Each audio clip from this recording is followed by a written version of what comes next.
Chapter 7 Recasting the Mode. The images which can be discarded.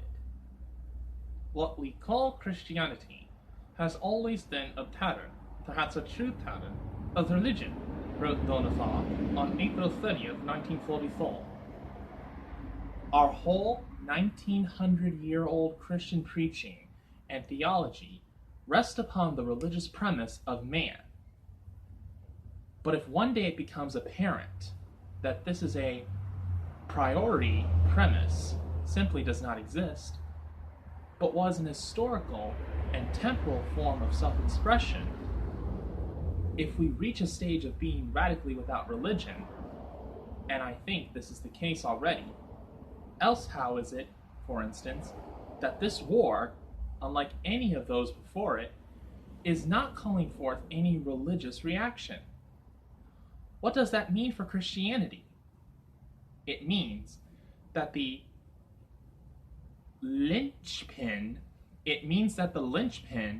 is removed from the whole structure of our Christianity to date. Bonaparte here draws a distinction between the gospel and Christianity as a pattern of religion. This is a distinction which it is extremely difficult for us to grasp, since, as he says, the two have been identified in our minds for 1900 years. We are just beginning to get used to the idea that Christendom may be a historically conditioned phenomenon, appearing on the European scene with Constantine, and gradually disappearing over the last 500 years. But should we, accustom ourselves to think of Christianity itself as an organized religion in the same sort of terms? I am not sure yet whether we can fully understand the question, let alone give the answer.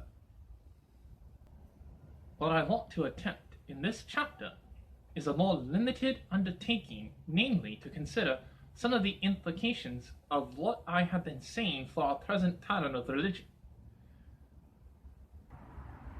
We shall not abolish it, even if we wanted to.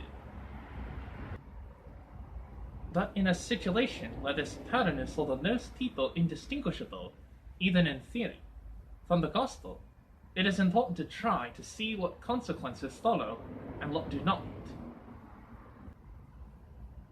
It will doubtless seem to some that I have by implication abandoned the Christian faith and practice altogether. On the contrary, I believe that unless we are prepared for the kind of revolution of which I have spoken, it will come to be abandoned. And that will be because it is molded, in the form we know it, by a cast of thought that belongs to a past age.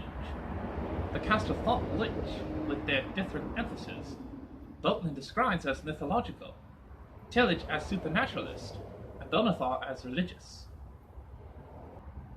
It may be easier for us to recognize this if we look first not at our own situation, but at one which, though not strictly parallel, since it involved the preaching of a new gospel altogether, has sufficient similarities to be instructive